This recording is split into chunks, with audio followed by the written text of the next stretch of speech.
আপনার যদি মুখে ঘা থাকে তাহলে দুটো পাতা মুখে চিবিয়ে দেখুন, খেতে মিষ্টি মিষ্টি লাগবে আর মুখের ঘায়ের কাজও হবে দারুণ। আসসালামু আলাইকুম, আশা করছি আপনারা সবাই ভালো আছেন।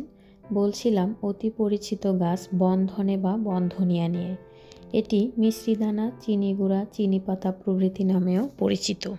এর ফুলগুলো এবং বীজ দেখতে অনেকটা ধনিয়া গাছের মতো, এই কারণে এর নাম হচ্ছে বনধনিয়া।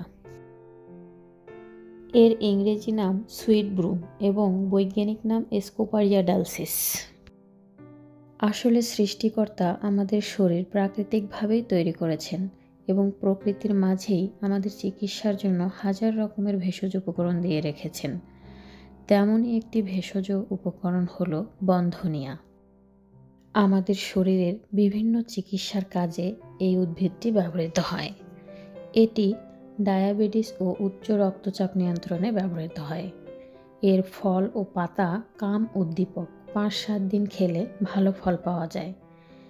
এর রস রক্ত আমাশয়ে ভালো কাজ দেয়, তবে বয়স যত অল্প হবে রস তত পাতলা করে নিতে হবে।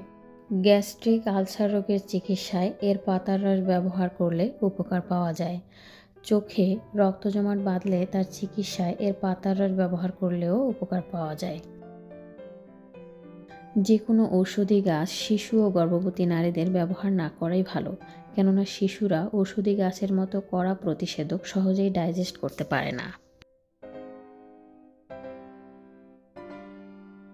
গাছগাছড়ার প্রতি ভালোবাসা থেকেই আমি ভিডিও তৈরি করি।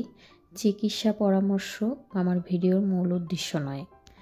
যদি আমার এইসব ভিডিও আপনাদের ভালো লেগে থাকে তাহলে আমার সাথে থাকার জন্য অনুরোধ রইল।